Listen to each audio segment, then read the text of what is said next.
ол просто жаңағы климатический бұның екінші жаңағы неге келмейді, жаңағы сіз айтып отырғандай 40-30 метрға шашпайды ол. 20-25 метрде шашпайды. 20 метр шашады. 20 метр шашады. 24 метр, 12 метрден. Жоқ, бір шеті 10 метрден алады жаңағы пистолет. Одан артық алмайды. Қанша орнынан? Ол жаңағы ол жаңағы мінезіне келмейді. Пистолет қандай?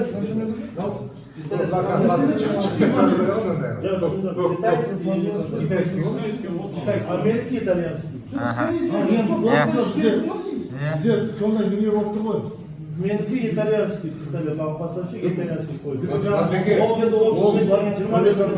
Нұрегендерге ауыстырып берді пушкасы ше, негізі солда тіп-тіп 12 метр шашады ғой. Кеп қойып берді, 25-20 метр алды. Таза 40 метр асфальт алды. Эффект болды ғой. Аха, келесі же. Я шаруалар сөз. Шаруа. Байзақ ауданынан сіздерде? Бізге енді қалай айтсам болады, тағы выбора бермейді ғой бізде. Қалай, мынау сатып алушы поставщиктер өздері сатып алып келеді, біз білмейміз оны. Біз алғымыз келеді.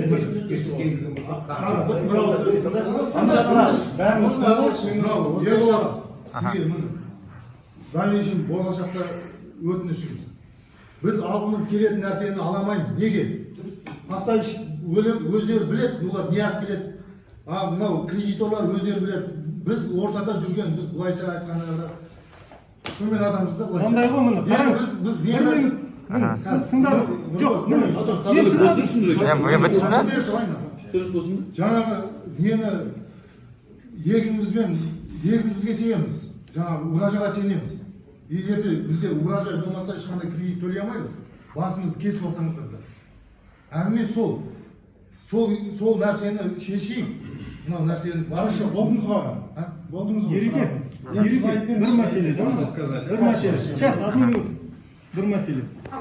Біз жаңада айтып отырмыз ғой, сен мынандай дождевалка ал, сен мынандай дождевалка ал деп ешкімді бөліп жарған жоқпыз.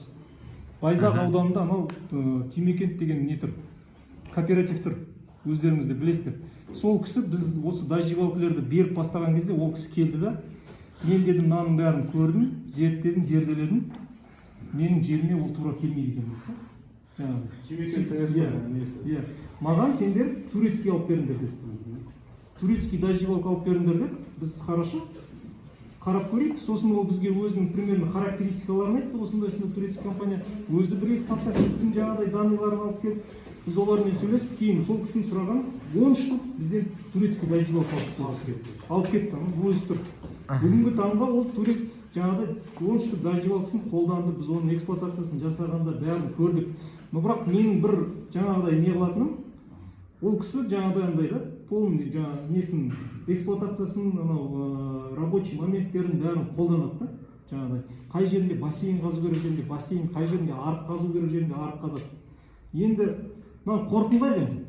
Жоқ, ойлар айтсын. Өтірікті туралап айтшы. Жоқ, айтыңызшы, әуешін. Мына ауылдар, менің енем мынау. Ана дождевалка сіздің барлығын жиып әкеп несіне қойып ешқайсысын пайдаланылмайды. Не айтып тұрсың сен? Мен көрдім ғой ойласын. Мына кісіні обратно шығарып берейін. Біз келген кезде мен кісі лично өзім кірдім, мен сұрадым.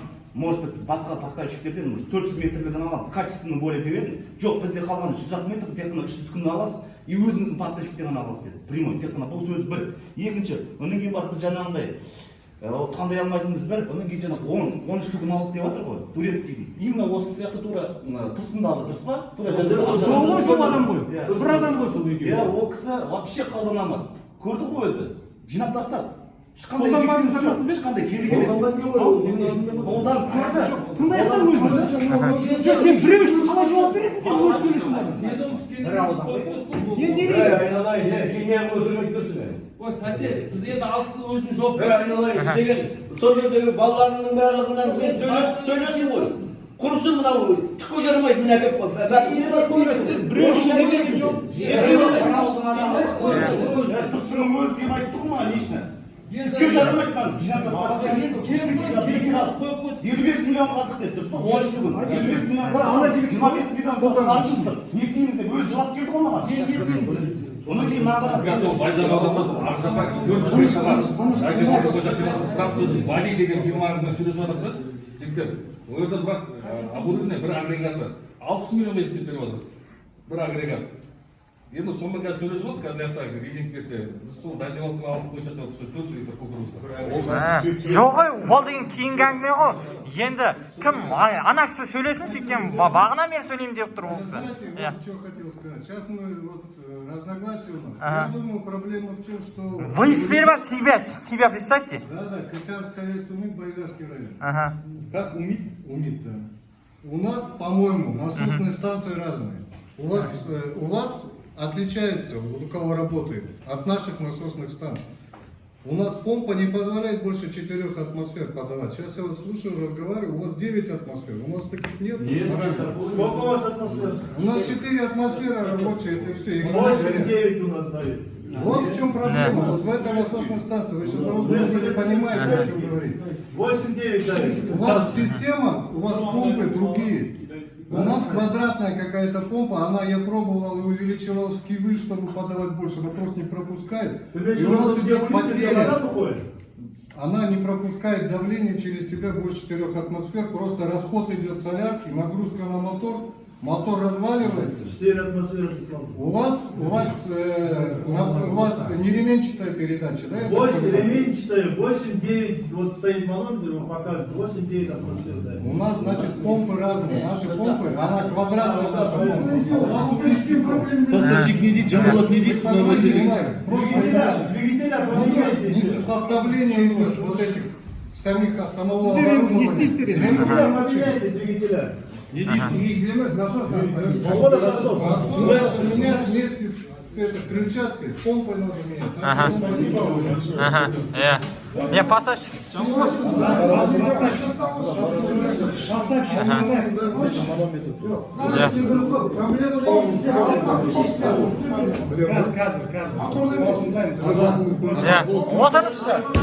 отырыңызшы жамбылат өзіңіз не дейсіз досым Қазір Қазір. 4 атмосфер дают, у нас 8-9. 8-9, да. Вся причина.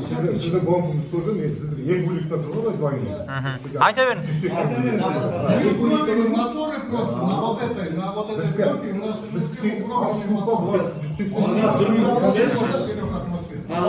бағасында разница бар ма жоқ па екеуінің бағасы бір Помпу поменяете, все пойдет. нариман ағаның жаңа айтып кез келген техника өзінің техникалық характеристикалары бар и возможностьтары бар және бұл жағынан әрқайсысында жаңағы Русландікі болсын сіздікі болсын техникалық условиялары әртүрлі біреуінде мысалы жәке істеп отыр мен көрдім иә бір 10 метрден суды сорып алу керек иә сондай жағадан егер ол 10 метрден сорып алатын болса ары қарай беретін давлениесі аз болады ол уже біраз күшін сорып алуға бастады сіз байқап қалдым әйтеуір бір неме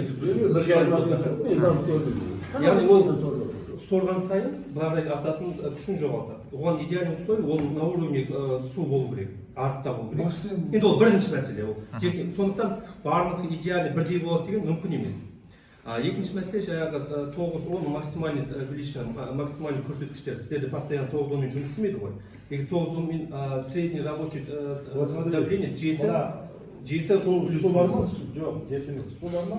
Суға тұр ғой. Мы шланг қосамыз, включаем, нормально правильно. Движок ол бір ритммен істейді. Он постоянно 8-9 держит. 8-ден түсірмейді ол.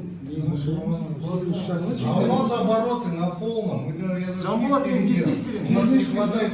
У вас эти нету. Мощи нету, поэтому у вас не. Мотор одинаковый. қанша жерден сорасыз жерден қанша жерден суды алып жатырсыз Мен ана бір полен суғарғанда где-то 6 метрден алдым. 6 метр төмендік Да, давление соны ұстап тұрды ма 8-ді давление 8. Здесь еще причина, мен оқығанда былай екен. Мына двигатель тұр ма? Двигательден кім тұр айтып отыр, жаңа нені шланг аласың, суға қосасың. иә Оның метрі 10 метр ма, 15 метр ма где-то примерно так. Мынау 400 метр, to'g'ri? Төмен тағы да А если да, ол, например, сен оны бүйтіп тұрып мынаны шланг қосып бір 20 метр 30 метр былай қойып мынаны шой десе, у него давление падает. Толя мощь не хватает. Ол мынаны нені тұру керек ол. 10 метр ма су? Давайте былай істейік. Мен мысалы поставщик ретінде қазір көп сөзді қайтеміз. Егер мәселе помпада болатын болса, шын мәнінде біздің келген заводпен бұл кісілердің помпалары отличается, луткалары. Мен нелерге помпаларға мысалы осы алдағы жылда ауыстыру үшін сапа себестоимостьті поставка жасап бере аламыз. Помпаларды, егер қажет болса, егер мәселе помпамен шешілетін болса. Помпада емес. Мысалы, мәселе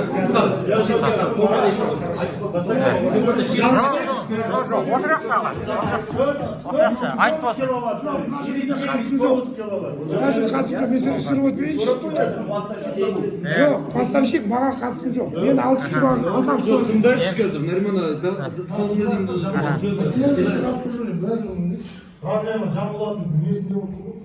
мәселе мақсат мәселе. Бұл бастан бастап бұл кісілер техниканы алған кезде біз барлығына жаңағы гарантияны техобслуживание предлагать еткенбіз.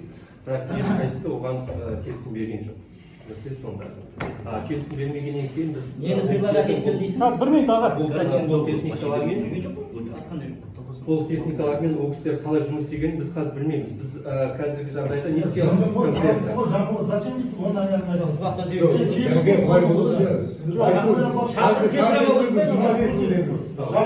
Каждый вызов 25 мың берді. 25 мың деді міне. Біз шу шыққаннан кейін барып келдіңіз сіз бесплатно. Сіз басында айттыңыз ғой, каждый вызов 25 мың берді. Сасу деген ой білейін солай болады. Гарантийный техобслуживание. Олар бүйтіп айтты ғой, еркексің ғой сен. Бірақ адамың бар, аға қаяққа жіберемін. Луговойға кетті, анаяққа кетті, қаяққа барамын деді. 25 мың бересің деді. Билейікші. Бірақ ол жерде сөз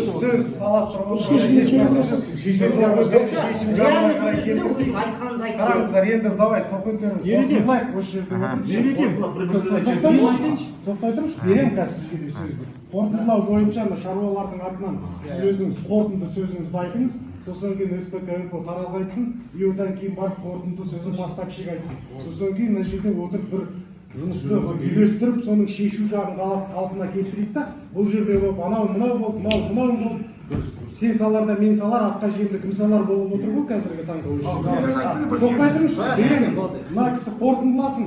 Бұл жерде отырсақ 24 сағат отыруға болады. Только келісіп алады шаруалардың атынан осы кісі сөйлесін, қорытындыласын. келісесіздер ма? Болды, давай келісесіздер. Оның айтқанымен жетіспейтін немізді. Онда сіз сөйлеңіз, бір адам сөйлесін.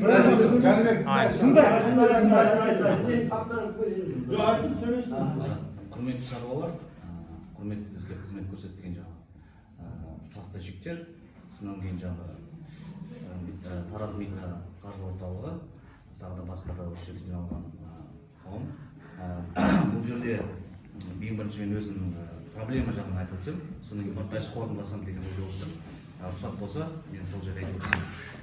Бірінші біз бұл тәжірибелі аппаратты рекламадан көру. СПК Тараздан көрсетті, жаңағы ол жерде өзіміздің Бердібек Машбекұлының өзі, ал осыдан әкім, прям сол видеоды записте жүр. Барып сол полностью жаңағыдай дождевальный аппаратты көрсетіп, қолданған кезде қаншалықты эффект болып, қаншалықты жаңағыдай пайдасы көрініп жатқанын көріп, біз действительно шаруалар қуандық.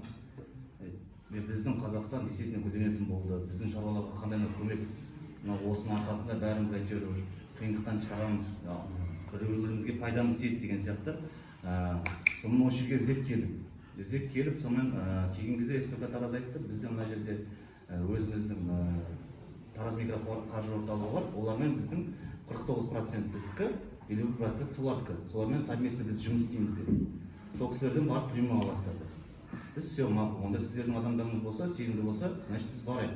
Аппарат бәрі жақсы жұмыс істейді ғой. Иә, бәрі жақсы жұмыс істейді. Біздің өзіміз сенімді адамдар. Мақұл, серік барды.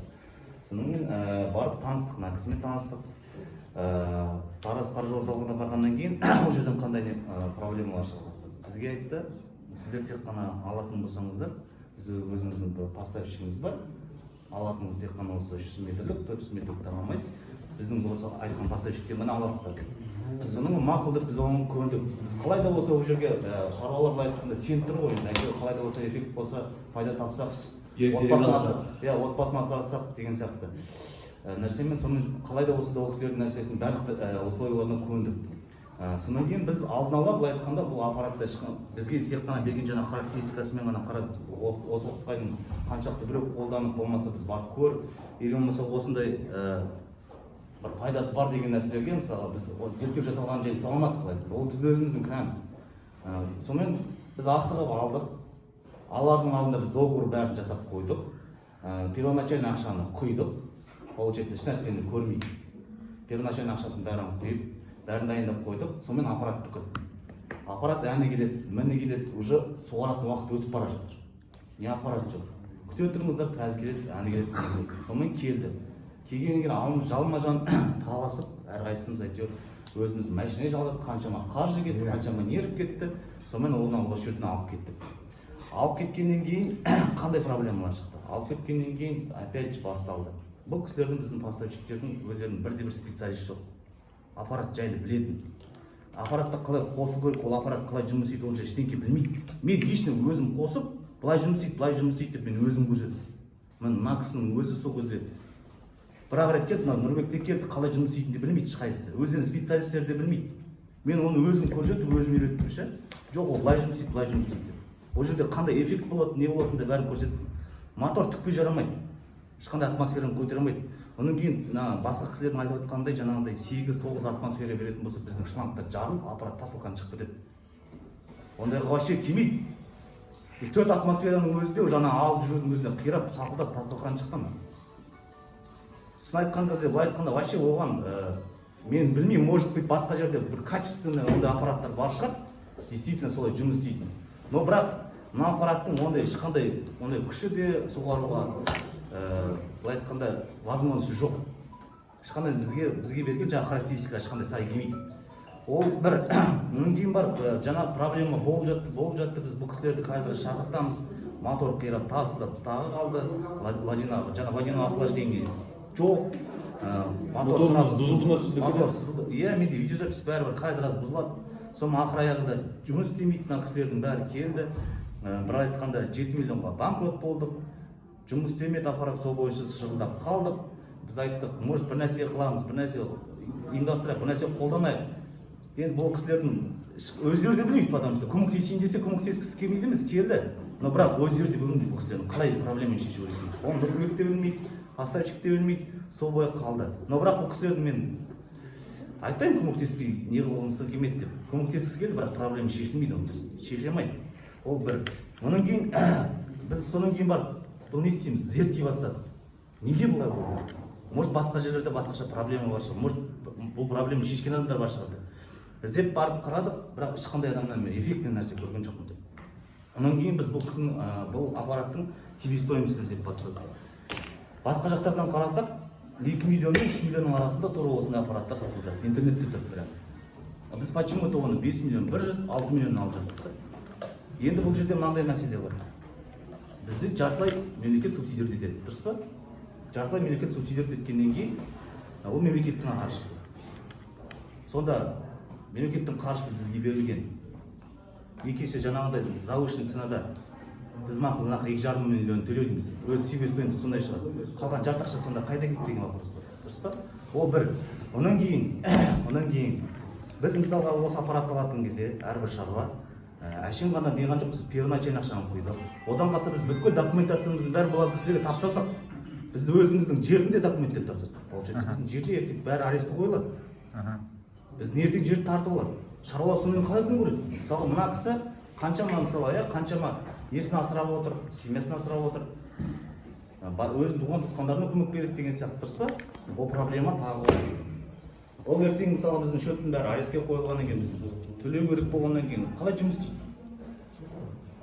Бұл жерде мысалы осы уақытқа 100 бір нәрсе аппарат алған адам бар екен, қанша мәрте мына кісілерден де сұрап, өтініш спискісін беріңіздерші бізге, спискісін беріңіз. Ешқандай шаруалар спискісін бермейді. мен спичканы алып мен бәрімен сөйлесіп көргім келді да.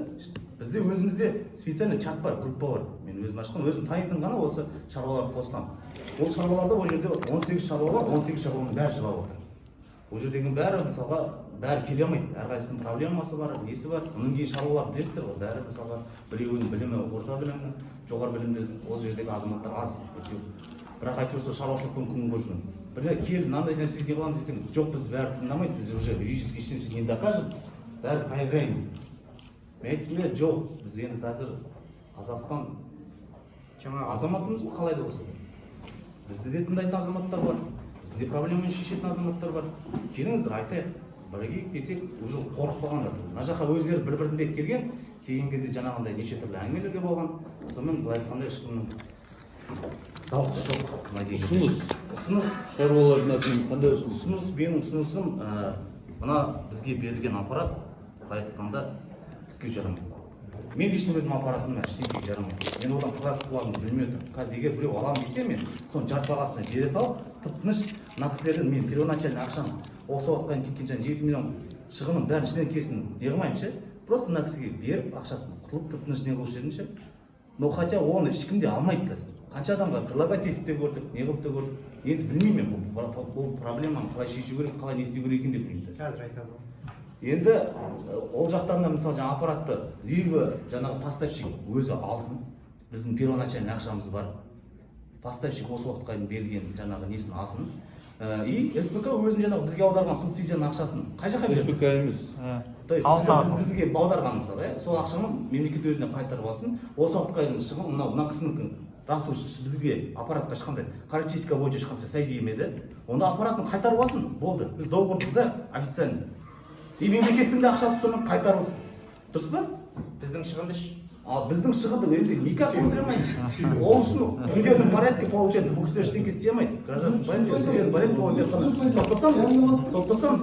Уже сол кезде ғана өндіре аламыз. А бұл кісілер егерде поставщиктер, мына кісілерде ондай проблеманы, сіздерде басқа жақтар проблеманы шеше алмайтын болсаңыздар, онда тек қана баратын жеріміз біз. Айттық қой, өзіміздің арамызда ғана шешкіміз келіп жатыр бұл вопросты. Әлі біз құзырлы органдарға, болмаса жаңа прокуратура, болмаса аппарат президенті ол жаққа ешқай жаққа әлі обращаться еткен жоқпыз. Дұрыс па? Бұл жерде ол вопростың бәрі көтерілетін болса, талай адам сотталып кетпесе де өз болмысына Жәнібек, олай деме сен. дұрыс па? Олай деме. Мен былтырғы мен затратым жетеді. Еще қанша нерв трат еттім. Былтырғы мен бала шағамды былайша айтқанда қораға кіріп кеттім. Мен запасым бар шығар сенде. Сенде запасың бар шығар, менде запас жоқ. Биылға жұмыс істейтін. Сенде малың бар шығар, басқа бизнесің бар шығар. Сен спокойно 7 миллионды лақтырып тастап отырсың, а мен 3 миллионды спокойно лақтырып тастап. Шаруалардың атынан бір адам Бір адам кінәлі шығар, соны іздеймін. Дұрыс. Енді Жоқ, мына кісі біздің атымыздан сөйлеп тұрғаннан кейін біз қосуға мен құқым бар. Хорошо, енді кім тыңдайды? Не дейсіздер? Бұлар қайтарып алыңдар деп отыр шаруалар. енді мына кісілерге сіз солай істей аласыз ба? поставщик. Вот мен болсам шаруа, мен де сөйтіп айтатын, қайтарып ал деп. Не дейсіз енді? Бұл мәселе, бұл проблема бар осында действительно. Қайтарып алғанда мен айтып отырмын ғой, бастан бастап істер алатынға дейін сіздер менің ақылдасқан жоқсыздар. Мен танытыңыз. Қайсымыз ғана ақылдасамыз? бірден Тыңдайық. Түсінді бар, мысалы, қайтарып ал деп айту үшін сіз бірінші келіп мен айтыңыз, мен осыны алайын деп тұрмын. Сенің жаңа айтқандарың осындай нәтижеге мен қол жеткізе аламын ба? Соны сізге айтсам, иә жеткізесіз десе, сіз айттым, қазір жеткізе алсаңыз, сонда қайтарып алуға сіздің мүмкіндігіңіз бар еді. Сізді сол жерде ғана көрдім. Жоқ, қазір енді тыңдайықшы. Ол тауардың сөзіңіз аузыңызда. Мынау шығын көріп тұрмын, 50% көтеріп тұрсыз хотя бы. Сөзіңіз аузыңызда. Далада жатқан ақша жоқ. Далада жатқан ақша жоқ қой. Не бар шығын? Оларда да далада жатқан ақша жоқ. Мәселе соны конкретно Айтып отқан рас. Одан ешқайсысы дәшті қыламайсыңдар. Ол дұрыс мына бауыр дұрыс айтып отыр. 6 миллион алдық па? 3 миллионда тұрды. Сол кезде инстаграмда лично өзімде көрдім. Ол тыңдайық. Болмаса осы фиксация бағалар болды ғой былтырғы бағалар. Тыңдайық. Бұл ашуға тимейді. Мен сіздерден екінші моторды алдым. Мағандан бері үндемей отырмыз осында. Мына жерде біз шаруалар бір-бірімізбен уже ерегісе бастадық. Бұл жерде как будто бір өзіміз шығарғандай біреуміз мақтап, біреуміз даттап жатырмыз. Сөйтіп біз қазір екіге бөлініп жатырмыз шаруалар. Біз бөлінуге емес. біз Проблеманы шешуге. біз мынау бауырым аузы күйген үрлеп ішеді дейді. Аузы мен бағана ана кісіге де айтып отқаным. Аузымыз күйді ма, біз басқаларға мүмкіншілік бермейік ондай. Қазір менен келіп сұраса мен айтамын, алма деймін. Алма қоя тұр. Өйткені мынаны жаңағы 8-9 атмосфера деген мен де қазір естіп отырмын. Біздікі де ана кішкентай болған татағаннан аққан сідегі ұқсап тұра ғой. Ол сөзді ұят жоқ. Бұл жерде шаруалар действительно, қазір біз Меркі ауданында не үшін біз жақсы болып отырмыз? Біздің Меркі ауданында бір суғармай 3 рет шауып аламыз біз. Бізде климат сондай. Иә, бізде климат сондай. Соның арқасында біз мүмкін бұның әлі кемшіліктерін түсінген жоқпыз. Мүмкін. Бірақ енді мына бауырым айтып отқан өте дұрыс. Ал өкіметте 3 миллионға берілсе 1,5 миллион субсидия алса 1,5 миллионын алсақ та бізге қанағат ет әңгіме ашық. Енді қазір жаңағы жәке мен емес, просто турасын айтсаң туғаныңа жақпайтын заман ғой қазір. Қазір мен алдым, бұл кісілерден бұзылдым мен, шашылдық. Бірақ